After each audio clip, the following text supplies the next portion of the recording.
반갑습니다. 부산안락교회 윤동일 목사입니다. 여러분하고 4주간에 걸쳐서 큰 제목은 고통에는 하나님의 뜻이 있습니다 라는 주제로 우리가 강의를 나누기를 원합니다.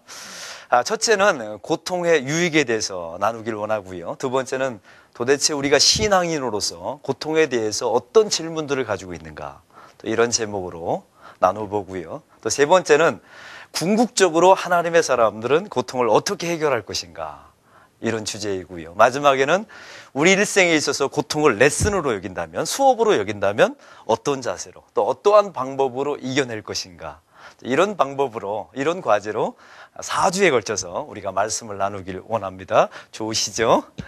예, 기대하시기 바랍니다.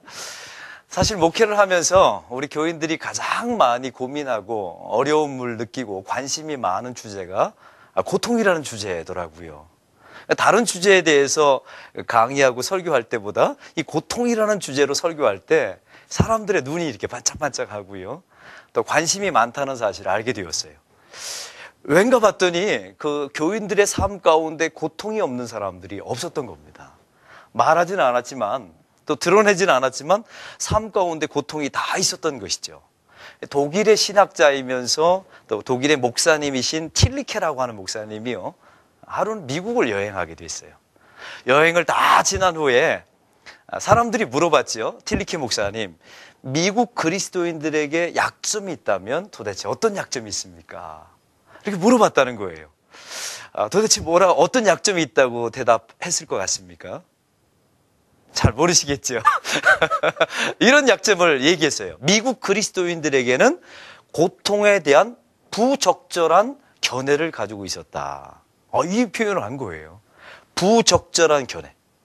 기자가 또 물어봤죠. 그 부적절한 견해가 도대체 무엇입니까 했더니요, 두 가지를 대답했다는 거예요. 첫째는 예수 믿는 사람들에게는 고통이 있다 없다, 없다라고 생각했던 부적절한 견해가 있었고요. 두 번째는 예수를 잘 믿으면 고통을 얼마든지 피하는 복을 얻을 수 있다라고 말하는 이 두 가지 부적절한 견해를 가지고 있었다는 거예요. 여러분, 지금까지 살아오면서 고통 있었습니까? 없었습니까? 있은 정도가 아니라 많이 있었죠. 많이 있는 정도가 아니라 사실은 예수를 잘 믿으면 믿을수록 고통이 더 많이 찾아왔죠. 생각해 보세요. 우리가 가만 놔둬도 시험에 빠질 사람, 가만 놔둬도 죽을 사람을 사단이 시험하겠습니까? 우리가 신앙생활을 잘하는 사람, 오히려 도전하고 결단하는 사람들에게 또 시험이 많겠죠. 그렇죠? 여러분, 그래서 예수 믿으면 고통이 없다라는 견해를 버리셔야 된다는 거예요. 현대인들은요, 고통에 대해서 아주 친숙하지 못한 경우가 많아요. 여러분, 옛날에 우리가 어렸을 때 살 때 우리 주변에 고통이 있었죠. 주로 어떤 고통이 있으셨나요? 저는 이런 기억이 나요. 제 삶 가운데 보면 제 주변에 동네 사람들이 많이 죽어갔어요. 지금은 최근에 죽은 사람 보신 적이 있어요? 여러분, 최근에 있으십니까? 없지요? 저도 마찬가지. 목사로서 장례를 치르기 때문에 시체를 보지만 일반 사람들은 시신을 볼 기회가 없어요. 그러니까 다시 말해서 죽음을 볼 기회가 없다는 거예요. 근데 우리 어렸을 때는요, 일단 죽으면 장례를 병원에서 치렀어요? 집에서 치렀어요? 그렇죠. 집에서 치렀죠. 그리고 집에다가 병풍 뒤에다가 관을 놓았던 거예요. 그럼 관에서 막 여름철이 되면 썩는 냄새가 폴폴 나요. 근데 그 썩는 냄새를 안 나게 하려고 피웠던 게 향이었던 거예요, 바로. 그래서 향불을 종교적인 의미도 있지만 냄새가 심하니까. 이런 모습을 보면서 또 냄새를 맡으면서 우리들은요, 죽음이라는 게 있구나. 우리 가까이에 있는 사람들이 이렇게 죽어가는구나. 이런 걸 봤던 거예요. 저는 제 할머니가 투병 생활하면서 마지막 돌아가시는 장면을 지켜봤어요. 그걸 보면서 무슨 생각을 가졌는 줄 아세요? 그렇구나. 인간은 참 이렇게 연약한 존재이구나. 이렇게 참 힘들게 고통스럽게 마지막을 맞이하는구나 라는 걸 어렸을 때부터 봤어요. 그럼 여러분에게 물어볼게요. 요즘 어린아이들은 이런 장면을 볼 기회가 있을까요? 없을까요? 없어요. 왜냐하면 중환자실에 다 환자들을 들여다 놓고 거기서 고통당하다가 거기서 죽어요. 또 죽으면 깨끗하게 장례 치른다는 미명 아래 냉동창고에 들어가서 화장해버려요. 그러니까 그러니까 현대인들은 고통을 가장 가까이에서 맛볼 수 있는 기회를 다 잃어버린 거예요. 다시 말해서 불행한 세대에 사는 겁니다. 왜냐하면 사실은 고통이 있잖아요. 텔레비전에 보면요, 그 아름답고 예쁘고 그런 얼굴들, 그런 탤런트만 나오죠. 얼굴이 기도가 필요한 사람, 뭐 이런 사람들은 잘 안 나오잖아요. 자동차를 파는데 아줌마가 나와 있어요. 예쁜 아가씨가 나와 있어요. 예쁜 아가씨가 나와 있지요. 왜냐하면 그래야 자동차가 팔리니까요. 냉장고 팔 때도 마찬가지죠. 에어컨 팔 때도 근사한 식스팩의 남자가 딱 나와서 그걸 팔지, 할아버지가 나와서 팔진 않는단 말이에요. 근데 생각해 보세요. 그 자동차를 그러면 젊은 예쁜 사람만 탑니까? 할아버지도 타지요. 냉장고를 젊은 사람만 사용해요? 나이 많은 사람도 사용하지요. 그러니까 세상은 우리에게 아름답고 예쁘고 젊은 것만 보여줘요. 그러다 보니까 우리가 속고 사는 겁니다. 아, 인생은 젊은 게 아름다운 거구나. 건강해야 아름다구나. 또 나이를 늙지 말아야 되는 거구나. 이런 생각에 잘못된 생각을 가지고 있다는 거예요. 근데 사실 생각해 보세요. 사람이 늙어요, 안 늙어요? 당연히 늙지요. 언젠가는 죽어요, 안 죽어요? 다 죽어요. 고통 당해요, 안 당해요? 다 당하죠.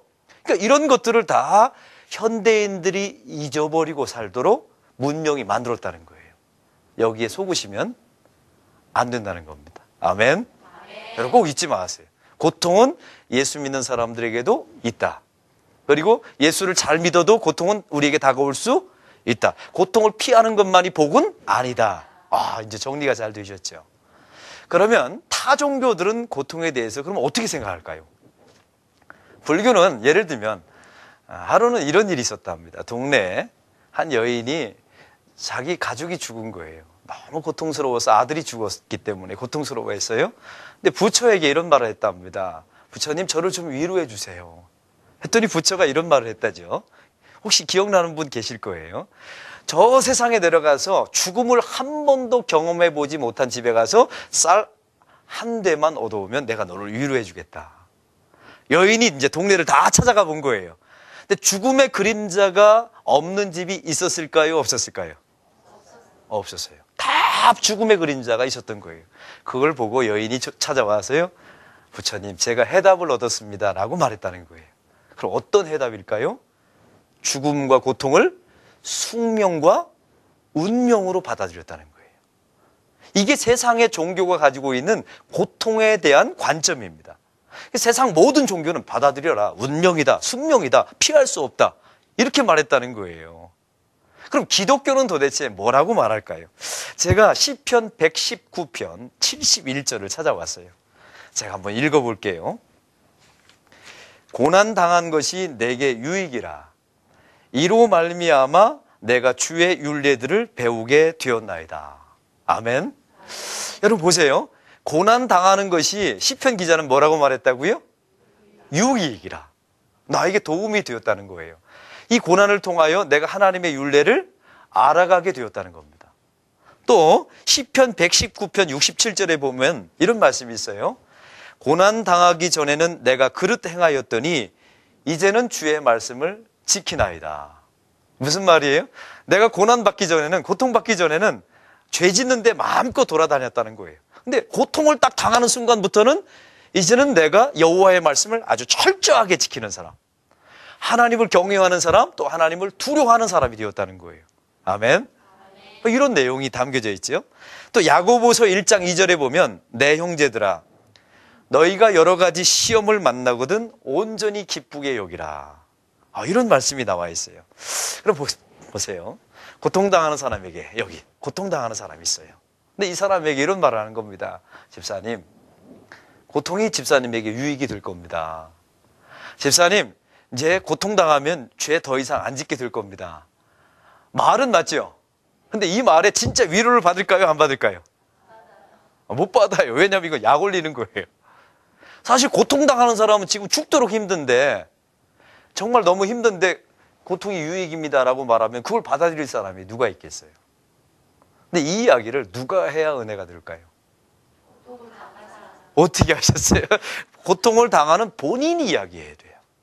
근데 그 고통당하는 순간에는 이 말을 할 수가 없어요. 왜냐하면 너무너무 힘들기 때문에 이 고통당하는 사람들은요, 가장 많이 하는 생각, 이런 생각을 많이 한다고 그래요. 이 고통이 빨리 지나갔으면, 이 고통이 빨리 끝났으면, 이런 마음들이 있다는 거예요. 근데 그 고통이 다 지난 후에는 예수 믿는 사람들에게 아주 절대적인 고백이 하나 있는데요. 그 고통이 나에게 유익이 되었노라라는 고백을 하게 된다는 겁니다. 놀랍지 않습니까? 시간이 지나면 하나님의 섭리를 알게 된다는 거예요. 그 내 삶에 어떠한 고통이 유익을 주었는지에 대해서 하나하나 간증할 수 있게 됐다는 거예요. 제가 아는 분이 자기 딸이 먼저 죽었습니다. 부모에게 자녀가 죽는다는 것은 엄청난 고통 아닙니까? 자기 자신이 죽는 고통보다 훨씬 심한 고통이랍니다. 그런데 이 고통을 당한 후에 이 어머니는 땅 장사를 하는 분이었어요. 땅을 좋아하고 부동산 투기를 하는 분이었어요.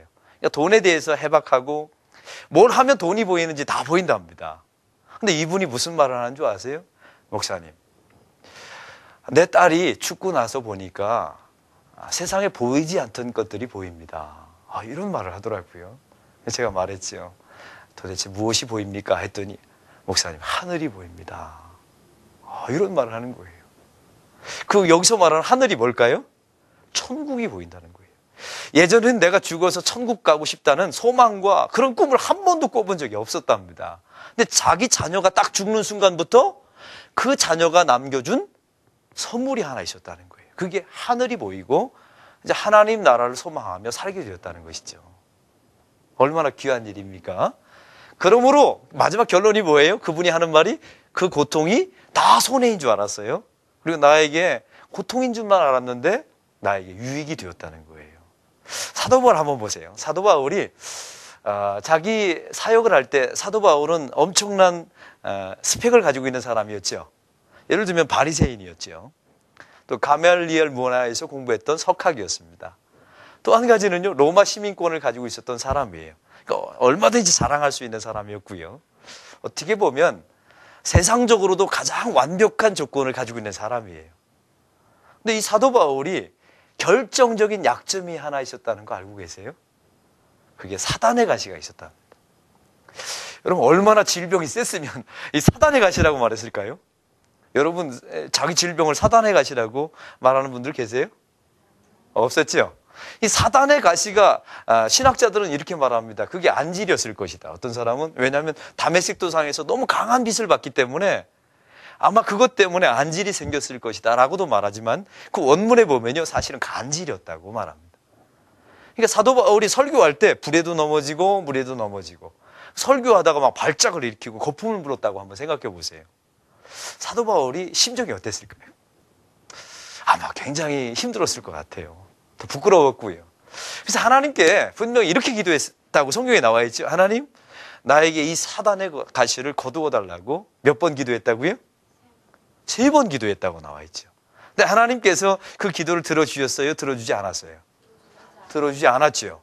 대신에 하나님께서 하신 말씀이 있어요. 뭐예요? 내 은혜가 내게 족하도다. 이 말은 고쳐주겠다는 거예요? 안 고쳐주겠다는 거예요? 안 고쳐주겠다는 겁니다. 그냥 살라는 거예요. 그럼 사도 바울이 생각했겠죠. 하나님께서 왜 안 고쳐주고 내 은혜가 족하다고 말했을까 생각했더니요, 아마 사도 바울이 이런 결론을 내렸을 겁니다. 예를 들어서요, 야, 내가 사단의 가시가 없었더라면 아마 교만하게 살았을 것이다. 그러므로 이 고통이 나에게 유익이 되었다. 아마 이렇게 생각하지 않았을까요? 만약에 사도 바울이 이랬을 겁니다. 나에게 이 사단의 가시라도 없었더라면 나는 굉장히 교만하고 또 하나님의 사역을 하지 않고 도망갔을 것이다. 여러분, 본래 고통이 있으면요, 사람이 이렇게 사로잡혀요. 하나님의 강권하심 가운데요, 고통이 있다는 사실을 아세요? 하나님이 우리를 부유하게 하고 건강하게 하고 잘 되게 하면요, 사람들은 다 도망갑니다. 왜냐하면 죄 짓는 데 가고요, 편리한 데 가버리고 쾌락을 쫓는 데 가게 돼 있어요.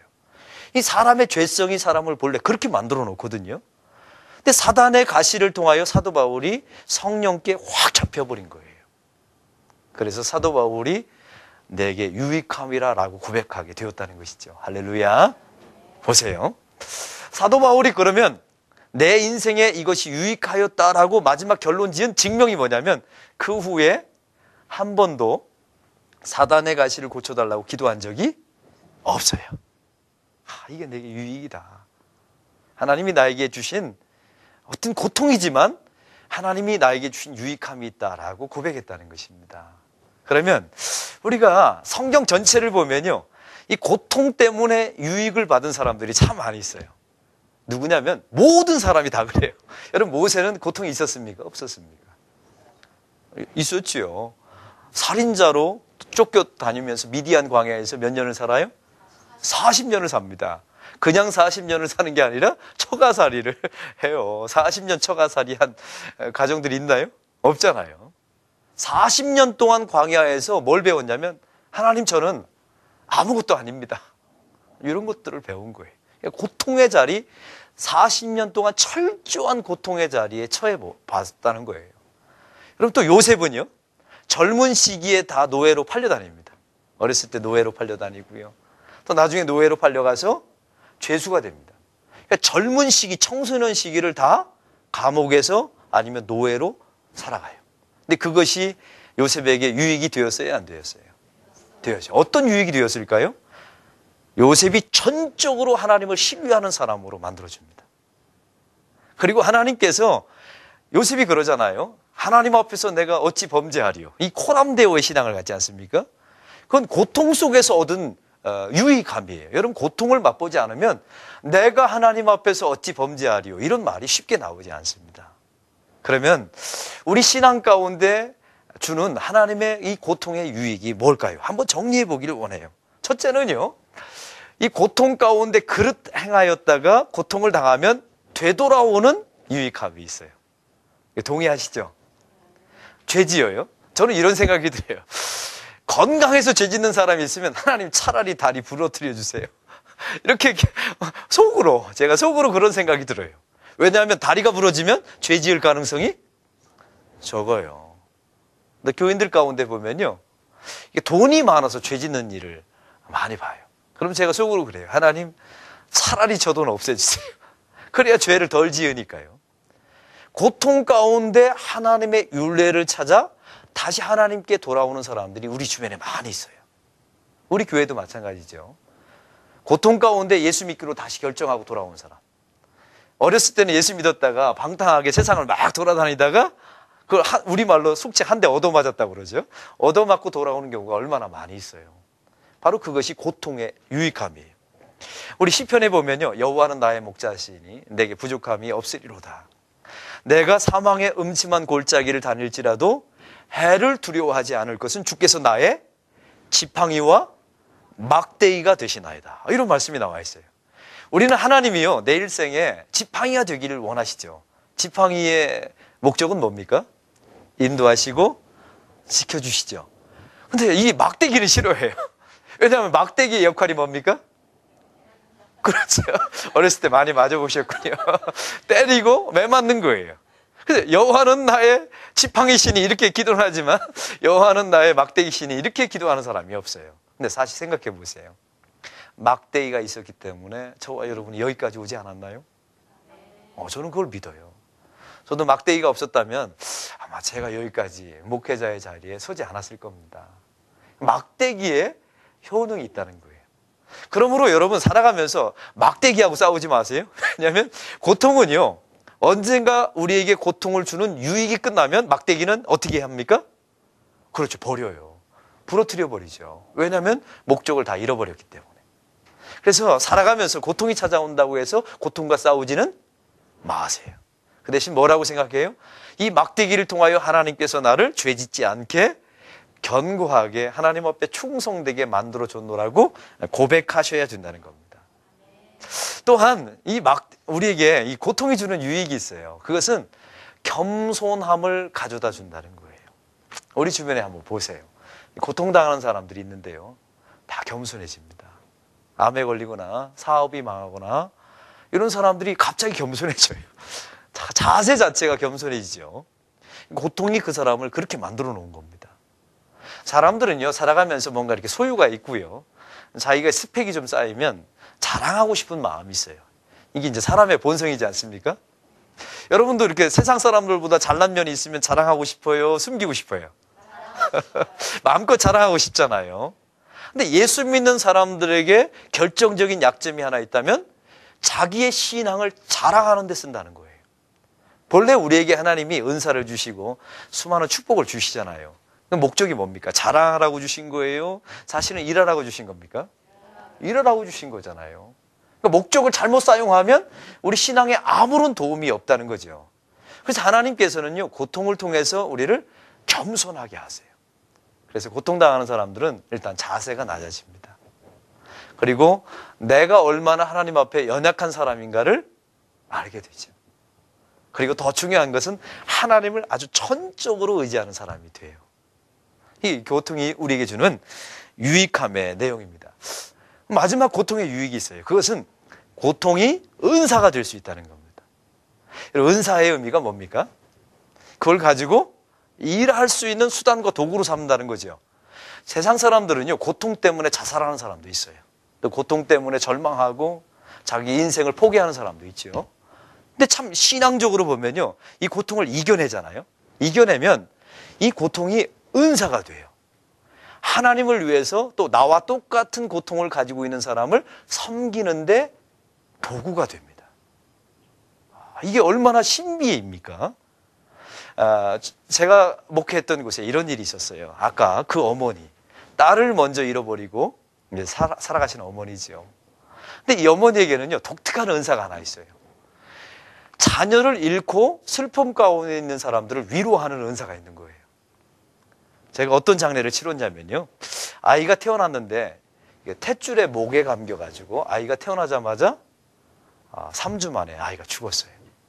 제가 장례를 치르러 갔는데 그 강아지관 있잖아요. 강아지를 죽었을 때 태우는 그 관에다가 아기가 놓여 있는 거예요. 저는 인형인 줄 알았어요. 봤더니 아기이죠. 새댁이 막 정신이 혼절했어요. 저한테 제 가슴팍을 치면서 이런 말을 하는 겁니다. 목사님, 하나님께서 어떻게 나한테 이럴 수 있습니까? 목사님은 아시지 않습니까? 내가 하나님을 위해서 어떻게 해드렸는지 목사님은 아시지 않습니까? 어떻게 하나님이 나한테 이럴 수 있습니까? 통곡을 하더라고요. 근데 제가 그 세대한테 아무 해줄 얘기가 없었어요. 왜냐하면 저는 제 아이가 죽어본 적이 없잖아요. 그렇다고 고난이 유익함이라 얘기하면 그게 도움이 됩니까? 도움이 안 되잖아요. 제가 입관 예배 드렸어요. 발인 예배 드리고 안장 예배 드리고 위로 예배 드리고 4번을 예배 드렸는데도 위로가 안 돼요. 목사가 가서 그렇게 설교했는데도. 제가 기도했죠. 하나님, 이럴 때는 도대체 어떻게 해야 합니까? 근데 그 권사님이 생각났어요. 딸을 먼저 잃어버리고 신앙 가운데 극복한 그 권사님. 그래서 그 권사님을 데리고 갔어요. 권사님, 이런 세대에 있는데 좀 위로 좀 해주세요 했더니요, 참 놀라운 일이 일어났어요. 딱 한마디 했는데 완벽하게 위로가 됐어요. 뭐라고 했는 줄 아세요? 나도 그랬다. 나도 그랬다. 나도 죽도록 힘들었다 하면서 끌어안고 우는 겁니다. 저는 그렇게 설교를 많이 했는데도 위로가 안 되었는데 이 권사님은 딱 한마디 나도 그랬다 하고 울어주었을 때요, 그 세대의 모든 고통이 다 사라졌어요. 여러분, 제가 그 권사님을 보면서 무슨 생각을 가졌는 줄 아세요? 야, 고통을 이겨내니까 이 고통이 은사가 되는구나, 이걸 알게 되었어요. 보세요. 고통은 우리에게 이런 유익을 우리에게 가져다 준다는 거예요. 그래서 우리가 고통에 대해서 예수 믿는 사람들은 마지막 결론이 이래요. 하나님, 그때 그 고통을 당하지 않았더라면 저는 여기에 올 수 없었을 겁니다. 하나님, 그때 그 고통이 나에게 유익이 되었습니다. 그리고 또 한 가지 고백이 있어요. 고통은 싫지만 두렵지는 않습니다. 사실 고통 좋아하는 사람 있어요, 없어요? 당연히 없지요. 저도 고통 싫어요. 그러나 고통은 싫지만 하나님, 그러나 두렵지는 않습니다. 왜요? 그 고통이 나에게 유익이 될 것을 알고 있기 때문에. 그리고 우리에게 마지막 결론을 이렇게 내려요. 하나님, 이 고통을 잘 이겨내게 하셔서 나와 똑같은 고통을 당하는 사람을 돕는 은사로 사용되게 하여 주옵소서. 이런 고백이 예수 믿는 사람들에게 나오게 된다는 것입니다. 우리의 삶 가운데 고통이 우리에게 결국은 유익함을 가져다 준다는 사실을 꼭 잊지 마시고요. 나는 고통이 찾아와도 이제는 두렵지는 않다. 사실 싫지만 두렵지는 않다라고 고백하시고요. 나에게 찾아온 고통이 믿음 가운데 잘 이겨내어서 그 고통을, 나와 똑같은 고통을 가지고 있는 사람을 섬기는 일에 쓰여지기를 원합니다 라는 고백이 있어야 할 줄로 믿습니다. 여러분, 고통에는 유익이 있습니다. 하나님께서 우리에게 유익이 없는데 왜 주시겠습니까? 왜 허락하시겠어요?